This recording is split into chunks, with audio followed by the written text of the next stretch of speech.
بسم اللہ الرحمن الرحیم۔ السلام علیکم۔ پارس کو ڈرائیونگ نہیں آتی۔ وہ جتنی تیزی سے چل سکتے تھے چلتے گئے۔ وہ سیڑھیاں برف سے ہٹی تھیں۔ ان کے دامن سے ذرا دور رضوان حیات سار کے بل گرے پڑے تھے۔ یہ جیکٹ کی ہوڈ ان کے سر پر ہی تھی اور خون ہوڈ سے بھی باہر ابل ابل کر سڑک اور برف پر بہہ رہا تھا۔ یعنی زخم اتنا شدید تھا کہ ہوڈ میں بھی سوراخ ہو گیا تھا۔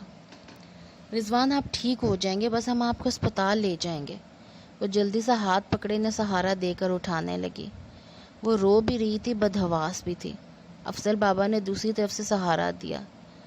رضوان حیات کی آنکھیں اس وقت کھلی تھیں۔ ان میں ایک عجیب سی حیرت و شاق تھا، استعجاب، بے یقینی۔ پارس، پارس! وہ بار بار اس کا نام پکارتے۔ آواز مشکل سے نکل رہی تھی، مگر اس میں بھی حیرانی تھی، بے یقینی تھی۔ میں آخری وقت تک بڑے صاحب کے ساتھ تھا، انہوں نے راستے میں دم توڑ دیا تھا۔ آخری سانسوں میں یا تو انہوں نے پارس بی بی کا نام لیا تھا یا آپ کا۔ وہ دونوں اب اس چھوٹے سے مکان کے سامنے کھڑے تھے اور افضل بابا بتا رہے تھے، میرا؟ وہ چونکا۔ بھائی جی نے مجھے یاد کیا؟ اس کی آواز بھرانے لگی۔ جی، بہت دفعہ فیضی فیضی کہا۔ میں ڈرائیو کر رہا تھا، مجھے اتنا سمجھ آیا کہ وہ پارس کا مخاطب کر کے آپ کا نام لیتے تھے۔ ایک دفعہ تو مجھے لگا انہوں نے کہا ہے فیضی سے کہنا۔ کیا کہنا؟ اس کی تو گویا سانس رک گئی۔ مجھے کچھ سمجھ میں نہیں آیا۔ پارس بی بی ان کے قریب تھی، انہوں نے ہی سنا تھا۔ وہ سمجھ کے سر ہلا رہی تھی اور رو بھی رہی تھی۔ فائز بالکل خاموش ہو گیا۔ پارس نے اس سے فیضان کا رابطہ نمبر بھی پوچھا تھا، پھر جیسے ارادہ بدل دیا۔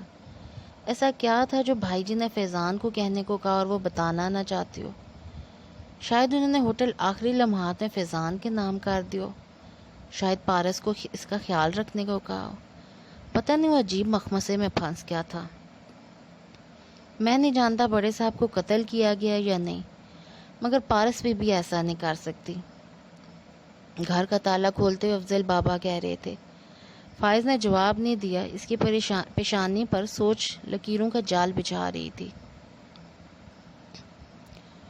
ہوٹل کی لابی میں معمول کی گہما گہمی تھی۔ دوپہر کے وقت بھی رنگوں، خوشبوؤں اور روشنیوں کا سما تھا۔ لوگوں کی چہل پہل، ویٹرز کا آنا جانا، ریسیپشن ڈیسک کے پیچھے کھڑے سوٹڈ بوٹڈ افراد جو ہر ایک کو مسکراہٹ کے ساتھ خوش آمدید کہہ رہے تھے۔ ایسے میں وہ کوریڈور سے چل کر آتی دکھائی دی تو ریسیپشنسٹ ذرا مستعد ہو گئے، مگر وہ ان کی طرف متوجہ نہیں تھی۔ ہمیشہ کی طرح سنجیدہ چہرہ لیے، کانوں میں بالیاں، کندھوں پہ شال جو آگے لا کر بازوؤں پر اکٹھی کر کے ڈالی تھی۔ وہ چلتے ہوئے اپنے سے ایک قدم پیچھے آتے فائز کی بات سن رہی تھی۔ میں صرف مشورہ دے سکتا ہوں، عمل کرنا یا نہ کرنا آپ کا کام ہے۔ وہ ہاتھ میں ٹیبلٹ پکڑے سمجھانے والے انداز میں بولتا چلا آ رہا تھا۔ ہمارا ہوٹل مین سٹی سے 30-40 منٹ کی ڈرائیو پہ ہے۔ آس پاس کچھ اچھا ہوٹل نہیں ہے، صرف رہائشی بنگلے ہیں یا چند ایک شاپس اور 1-2 ڈھابے۔ ایسے میں سیاح کرتے یہ ہیں کہ دن بھر ہمارے ہوٹل کے وسیع و عریض لان، پول، کورٹس وغیرہ میں سیر کرتے ہیں، تصویریں بناتے ہیں، پھر ساتھ والے سے کسی ڈھابے پہ لنچ کر کے یہ جا وہ جا۔ ایسے میں نقصان ہمارا ہو رہا ہے۔ لابی کی ایک طرف لگے 2 آمنے سامنے صوفوں میں سے ایک پر وہ بیٹھی اور اپنا پرس میز پر رکھا، اسے سر کے اس بات سے بیٹھنے کا اشارہ کیا۔ نشست سنبھالتے ہی کہنے لگا، ہمیں اس خواہاں کی رش کو ذرا ڈسپلن کرنا ہوگا۔ لوگ جن کورٹس، پولس، لانس کی مفت میں سیر کرتے ہیں، ان کی مینٹیننس پہ ہم مہینے کا لاکھوں روپیہ خرچ کرتے ہیں۔ اس لیے میرا ایک مشورہ ہے میم۔ پارس نے میز پر رکھے پانی سے بھرے وائن گلاس کو اٹھایا اور لبوں سے لگایا۔ وہ خاموشی سے بڑے دھیان سے سن رہی تھی۔ ہمیں ہوٹل کا انٹری ٹکٹ رکھنا چاہیے، فی کس 400 روپے، وہ ہر چیز بیلنس ہو جائے گی۔ پارس نے گلاس میز پر رکھا اور آنکھیں سکیڑے پرسوچ انداز میں سے دیکھا۔ یہ تو کسی کی مجبوری سے فائدہ اٹھانے والی بات ہوئی۔ کیا لوگ ہماری مجبوری سے فائدہ نہیں اٹھاتے؟ کیا یہ ایتھیکل ہے کہ آپ کسی ہوٹل میں جائیں، 2-3 گھنٹے وہاں گھومیں پھریں اور پھر وہاں ایک پیسہ خرچ کیے بغیر واپس چلے جائیں؟ ہم بھی تو لوگوں کو زبردستی نکال نہیں سکتے۔ مگر صرف داخلے کا اتنا ٹیکس؟ میم دیکھیں، یہ ٹیکس ان کے کھانے کے بل میں ایڈجسٹ ہوگا۔ ہم کہیں گے جتنا آپ کا ٹیکس بن رہا ہے آپ اتنے کا کھانا فری کر سکتے ہیں، سمپل. اوکے, اب آپ نے درست بات کی ہے. اس نے تائیدی انداز میں سر ہلایا. فائز ذرا سا مسکرایا. ایسا کرتے ہیں میں. پارس بولتے بولتے رکی. ایک ویٹر اس کے قریب آیا اور جھک کر کہنے لگا, یہ صاحب آپ سے ملنے آئے ہیں. ساتھ اس نے ایک کارڈ پارس کے سامنے رکھا. اس نے اچنبے سے کارڈ اٹھایا. شجاع طاہر علی. الفاظ پڑھ کر اس کے چہرے پر سایہ سا لہرایا. آنکھوں کی پتلیاں ساکت ہوگی جیسے سانس رک گئی. پھر اس نے حیرت سے سر اٹھایا. کدھر ہیں یہ صاحب؟ اس نے دھیرے سے ویٹر سے پوچھا, اتنے آہستہ سے کہ فائزہ کو بمشکل سنائی دی. وہ اب کسی بھی ڈیسنٹ آدمی فائز کو بمشکل سنائی دی. وہ اب کسی بھی ڈیسنٹ آدمی کی طرح سر جھکائے بظاہر اپنے ٹیب پر کچھ کر رہا تھا. اس طرف. ویٹر نے ریسیپشن پہ کھڑے گرے کوٹ والے شخص کی طرف آنکھوں سے اشارہ کیا. پارس نے اس طرف دیکھا. اس شخص کی پشت تھی اس جانب. وہ بالکل ساکت سی ہوئی. چند ثانیے سے دیکھتی رہی. اس کے چہرے پر اضطراب بکھرا. انہیں بلا لیجئے, ذرا بے چینی سے وہ بولی. ویٹر سر ہلا کر رخصت ہو گیا. پارس نے فائز کو دیکھا. آپ کے وزٹرز ہیں تو میں ذرا ایڈمن بلاک سے اپنے کچھ پیپرز لے لوں. وہ فوراً اٹھ کھڑا ہوا. پارس نے بے توجہی سے سر ہلایا. اس کا دھیان بٹ چکا تھا. فائز نے لابی سے نکلتے ہوئے غور سے ریسیپشن پہ کھڑے آدمی کو دیکھا. اس کا چہرہ یادداشت میں محفوظ کیا اور آگے بڑھ گیا. ویٹر نے اس آدمی کے قریب جا کر کچھ کہا اور سر ہلا کر مڑا اور پارس کی میز کی جانب دیکھا. پھر نرمی سے مسکرا دیا.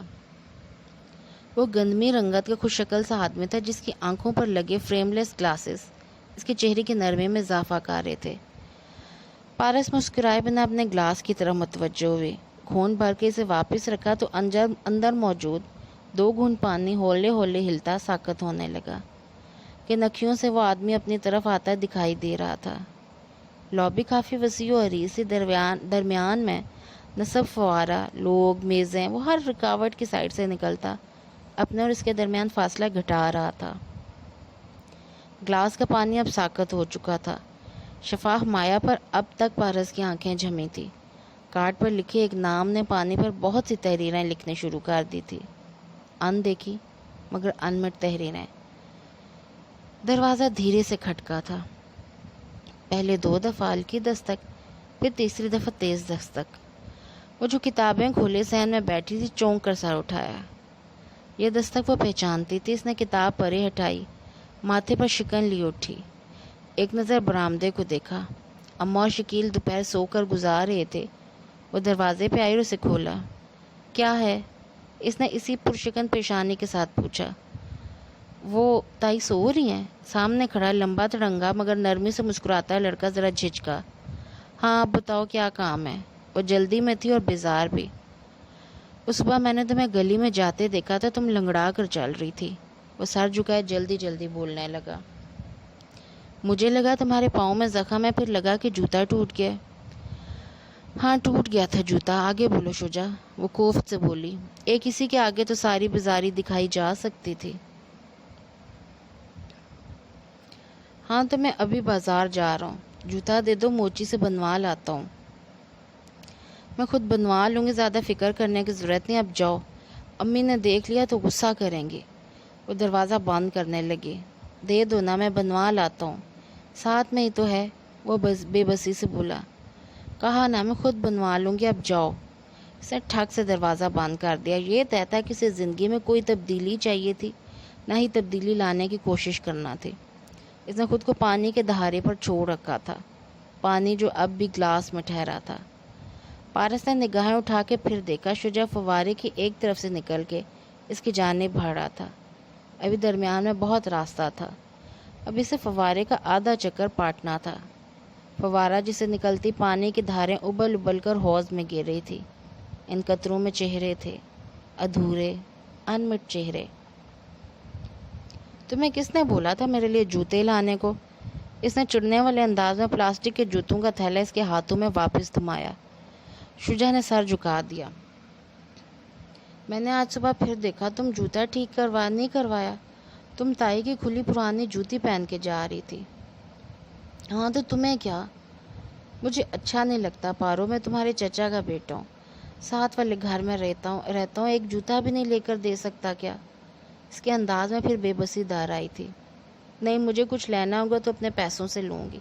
تمہاری خیرات نہیں چاہیے مجھے۔ وہ چوکھٹ پر کھڑی دبے دبے غصے سے بول رہی تھی۔ اندر جمع ہوتے غصے کو اگر باہر نکلنے کے لیے صرف ایک ہی سوراخ ملے تو وہ پورے زور سے اسی جگہ سے نکلتا ہے، پھر وہ نہیں دیکھتا کہ وہ کس پر گر رہا ہے۔ پارس اور شجاع کا بھی یہی معاملہ ہوا۔ اچھا، سارے پیسے تو تم تائی کو دے دیتی ہو، اپنے لیے کیا لوگی؟ وہ بھی جیسے جرأت کر کے بول پڑا۔ پارس لمحے بھر کو چپ ہوئی۔ یہ جوتے رکھ لو، جب تنخواہ ملے تو پیسے دے دینا۔ نہیں، مجھے نہیں رکھنے، یہ مت سمجھنا کہ میرے پاس پیسے نہیں ہیں، بہت پیسے ہیں، مگر ہاں جب تنخواہ ملے گی تو میں تمہیں پیسے دوں گی، لے آنا کچھ بازار سے، مگر میرے پیسوں کا، ہاں۔ اس نے پھر سے دروازہ ٹھک سے بند کیا۔ منظر دھندلا گیا۔ اس دھند سے ایک اور دن، ایک اور پہر، ایک اور گھڑی طلوع ہوئی، دھند چھٹنے لگی۔ وہ چھت کی منڈیر کے ایک طرف کھڑی تنقیدی نظروں سے الٹ پلٹ کر ان چوڑی کے سائز کی سلور بالیوں کو دیکھ رہی تھی۔ میں نے تمہیں 50 روپے دیے تھے، یہ 50 کی تو نہیں ہے۔ منڈیر کی اس طرف کھڑے شجاع کا رنگ پھیکا پڑا، اس نے تھوک نکلا۔ نہیں تو پورے 50 روپے کی ہیں۔ نہیں، میں اس دن سلائی کے لیے لیس اور بٹن لینے گئی تھی صدر، وہاں بالکل ایسی بالیاں دیکھی تھی، مگر وہ 100 روپے کی تھی۔ وہ ششو پانچ میں پڑھ کر نفی میں سر ہلا رہی تھی۔ ہاں نہیں، یہ بھی 70 کی تھی، مگر میں نے بھاؤ تاؤ کر کے کام کروا لی قیمت۔ تم نے بھاؤ تاؤ تھوڑی کیا ہوگا، ایک ہی دفعہ قیمت پوچھی ہوگی۔ ہاں یہ بھی ہے۔ اس نے نیم رضامندی سے سر اس بات میں ہلایا، پھر چھت کے دروازے کو دیکھا۔ اچھا اب تم جاؤ، امی نے دیکھا تو قیامت آ جائے گی، مجھے بھی نہیں پسند جو ملنا، آئندہ کام ہو تو سیدھے دروازے سے آنا۔ وہ 2 ٹوک کہہ کر بالیوں کا پیکٹ اٹھائے اندر کی طرف بھاگ گئی۔ شجاع نرم مسکراہٹ کے ساتھ اسے جاتے دیکھتا رہا۔ اس کی آنکھوں میں ڈھیروں چمک تھی، فوارے کے چمکیلے پانی کی طرح ٹپ ٹپ گرتے قطرے ہیروں کی طرح جگمگا رہے تھے۔ پارس نے اب کی بار نگاہیں اٹھائے محض کنکھیوں سے جانچنا چاہا کہ وہ کتنا فاصلہ عبور کر چکا ہے۔ اب وہ میزوں کی اس طرف گلاس وال کے ساتھ ساتھ چلتا آ رہا تھا۔ گلاس وال کی دوسری جانب ہوٹل کا کھلا سے شفاف نیلا چمکتا سوئمنگ پول تھا۔ وہ ایسے تھا جیسے مستطیل گڑھے میں نیلا کانچ بھر کر جما دیو۔ نیلے کانچ میں بھی کہانیاں تھیں، ادھوری انمٹ کہانیاں۔ وہ رات کے وقت چھت پر کرسی ڈالے بیٹھی تارے دیکھ رہی تھی، گردن کرسی کی پشت سے ٹکا کر چہرہ آسمان کی طرف کر رکھا تھا، چوٹی پیچھے گری تھی اور بالیاں کانوں میں چمک رہی تھی۔ جہاں پورا سال نہیں پہنی تھی بالیاں، وہاں اب بھی نہ پہنتی۔ آواز پہ وہ چونک کر سیدھی ہوئی، منڈیر پہ بازو رکھے کھڑے وہ مسکراتے ہوئے بولا تھا۔ اس کی پچھلی یادوں کی نسبت وہ اب خاصا پر اعتماد لگ رہا تھا، اور خود پارس کے چہرے پر نہ کلفت آئی نہ بیزاری، بس سنجیدگی سے اسے دیکھا۔ کیا ہے؟ اس 1 سال میں 3 دفعہ تائی نے تمہاری الماری سے یہ بالیاں ڈھونڈ کر کوڑے میں پھینکی ہیں، ہر دفعہ اٹھا لاتی ہو واپس اور دھو کر سنبھال لیتی ہو۔ کیا یہ اس لیے کہ انہیں میں لایا تھا؟ پارس نے ذرا سے شانے اچکائے۔ مجھے لانے والے سے فرق نہیں پڑتا، اگر پڑتا ہے تو صرف اس بات سے کہ میری وہ پہلی کمائی ہے جو میں نے خود پر خرچ کی ہے، اور شاید واحد بھی۔ وہ اٹھ کر اندر جانے لگی جیسے بیٹھنا بیکار ہو۔ میں برطانیہ جا رہا ہوں۔ وہ ٹھٹک کر رکی اور پلٹ کر اسے دیکھا۔ کیوں؟ سیاہ آنکھوں میں حیرت ابھری تھی۔ لوگ کیوں جاتے ہیں؟ پیسہ کمانے، گھر کے حالات اچھے کرنے ہیں۔ چند لمحے اسے دیکھتی رہی، پھر ذرا سے کندھے اچکائے۔ اچھی بات ہے، کرو گھر کے حالات اچھے، میں جاؤں اب؟ 1 منٹ سنو۔ وہ سیدھا ہو کر کھڑا ہوا۔ اس کے چہرے پر اب سنجیدگی تھی۔ تم میرا انتظار کرو گے؟ نہیں، وہاں تبدیلی کی کوئی خواہش نہ تھی۔ اگر میں کہوں کہ کرنا تب بھی نہیں؟ اسے جیسے دکھ ہوا۔ نہیں، میرے پاس کرنے کو اور بھی بہت کام ہے۔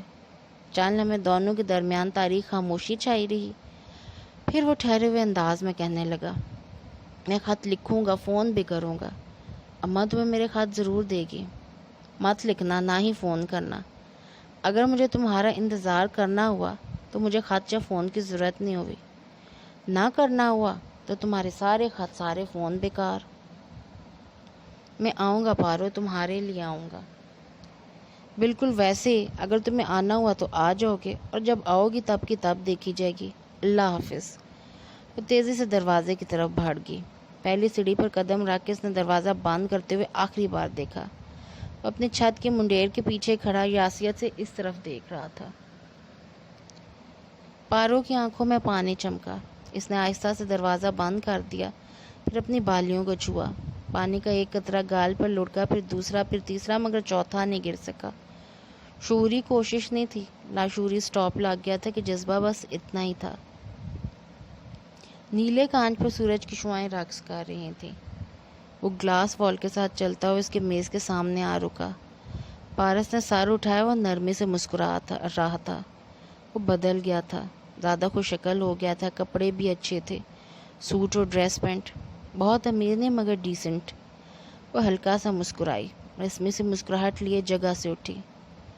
السلام علیکم، کیا میں آپ کو جانتی ہوں؟ شجاع کی مسکراہٹ لمحے بھر کو پھیکی پڑی، پھر وہ دوبارہ سے مسکرایا اور سر جھٹکا. کیا تم یہ پوچھنا چاہ رہی ہو کہ میں تمہیں جانتا ہوں یا نہیں؟ پارس. مسز رضوان حیات. اور نہیں، آپ مجھے نہیں جانتے. بیٹھیے. وہ ہاتھ سے سامنے صوفے کی طرف اشارہ کرتے ہوئے واپس بیٹھی اور ٹانگ پر ٹانگ رکھ لی. نفاست، تمکنت، اعتماد. شجاع نے جیسے تسلیم کرتے ہوئے سر کو اسپات میں خم دیا اور بیٹھ گیا. اگر آپ اجازت دیں تو میں یہ کہنا چاہوں گا کہ آپ مجھے نہیں جانتی مگر میں آپ کو جانتا ہوں، ہمیشہ سے. پارس نے مسکرا کر سر جھٹکا. کتنا عجیب لگتا ہے نا شجاع، جب آپ کے ماضی سے کوئی اٹھ کے آپ کے سامنے آئے اور دعویٰ کرے کہ وہ آپ کو جانتا ہے. پتہ ہے میں تو ہنس دیتی ہوں ایسے قرابت داروں پہ. وہ ہلکا سا ہنسی. وہ کیسے ہمیں جان سکتے ہیں جبکہ ہمارے اور ان کے درمیان کے برسوں کی خلیج حائل ہو چکی ہو. وقت اور وقت کے لگائے زخم یہ جتنا بڑھتے جائیں اتنے ماضی کے قرابت داروں کو اب سے دور کر دیتے ہیں، اور ہمارے درمیان تو 8 سال حائل ہیں. اور پتہ ہے شجاع، یہ خلیج نہیں ہے، یہ تو خلا ہے جس کا کوئی کنارہ نہیں ہوتا. اپنی بات کہہ کے وہ پھر ذرا سا مسکرائی. شجاع نے اسی نرم مسکراہٹ کے ساتھ سر ہولے سے جھٹکا. مسز پارس، آپ اس خلا کے پار بھی ویسی ہیں جیسے آپ کو ہونا چاہیے تھا. ان 8 سالوں میں نے جتنی بھی دفعہ تمہارے بارے میں سوچا یہی لگا کہ اب تم ایسی ہوگی، بالکل ایسی ہی تھی اور میں غلط نہ تھا. انسان بہت پیچیدہ مشین ہے. جتنا انسان خود اپنے آپ کو جانتا ہے نہ کوئی دوسرا انسان اسے نہیں جان سکتا. یعنی میں اس دعوے سے پیچھے ہٹ جاؤں کہ میں آپ کو جانتا ہوں. ٹھیک ہے، شاید اسی میں بہتری ہو. پارس اسی طرح بے تاثر آنکھوں سے اسے دیکھتی رہی. شجاع، اب اتنے عرصے بعد اچانک کیسے آئے ہو؟ فکرہ ختم کرتی پارس نے گردن ہلائے بغیر آنکھیں پیچھے دوڑائیں. ہوٹل ریسیپشن، لابی کی اونچی چھت، 4 دیواری، باہر کے کھلے ہرے بھرے میدان، پول اور واپس اپنے پرس تک. پھر نگاہیں اس کی طرف اٹھائیں اور مسکرائی. وہ غور سے اس کے تاثرات دیکھ رہا تھا. اس کی مسکراہٹ میں ایک اداسی دار آئی تھی. نہیں پارس، میں ان چیزوں کے لیے نہیں آیا ہوں. جانتا ہوں کہ یہ ہوٹل اب تمہاری ملکیت ہے. یہ بھی جانتا ہوں کہ تم ایک امیر بیوہ بن چکی ہو. یہ نہیں جانتا کہ تم نے رضوان حیات سے شادی کیوں کی تھی، مگر میں صرف تم سے ملنے آیا ہوں. مل لیے؟ اس کی مسکراہٹ سمٹی. شجاع اٹھ کھڑا ہوا. تمہارے گھر کا ایڈریس ہے میرے پاس، مگر تمہاری اجازت کے بغیر آنا نہیں چاہتا. تائی سے بھی ملاقات ہو جائے گی اس بہانے. جب جی جائے آؤ. میرے کزن ہو، مجھے کیا اعتراض ہوگا؟ پارس نے ہلکے سے ابرو اچکائے. تھینکس. وہ پھیکی سے مسکراہٹ کے ساتھ پلٹ گیا. اس کے پلٹتے ہی پارس کے چہرے کے تاثرات بدلے. بے رحم مسکراہٹ کی جگہ سپاٹ سنجیدگی چھا گئی. آنکھوں میں البتہ لمحے بھر کو اضطراب جھلکا تھا. پھر خاموشی، سرد پن. وہ لابی سے نکل کر باہر چلا گیا. پارس موبائل پر فائز کا نمبر ملانے لگی. اس کے انداز سے البتہ بے توجہی عیاں تھی. افضل بابا نے پانی کی ٹونٹی بند کی، دھلی دیج کی سلیب پر رکھی، مگ ٹوکری میں ڈالے اور صافی سے ہاتھ پوچھتے ہوئے اپنے خیال میں پلٹے کہ ایک دم ڈر کے. سامنے فیضان کھڑا تھا. انہیں ڈرتے دیکھ کر مسکرا دیا. سوری، میں نے آپ کو ڈرا دیا. نہیں، تم کب آئے؟ وہ شرمندگی سے مسکرائے. بلکہ کیسے آئے؟ یہیں کچن کے پچھلے دروازے سے. اس نے بے پرواہی سے شانے اچکائے اور کرسی پر بیٹھ گیا. افضل بابا نے پریشانی سے اسے دیکھا، پھر لاؤنج میں کھلتے دروازے کو. اس طرح تمہیں یہاں کسی نے دیکھ لیا تو؟ میرے ٹیرس سے سب نظر آتا ہے. پارس نکل چکی اور اس کی ماں بھی ساتھ ہی گئی ہے. ہاں، انہیں دفتر جانا تھا اور فیروزہ بیگم کو کہیں راستے میں اتارنا تھا. افضل بابا پھر بھی مطمئن نہیں ہوئے تھے. چہرے پر پریشانی ہنوز موجود تھی. ان میں سے کوئی بھی کسی بھی وقت آ سکتا ہے. جانتا ہوں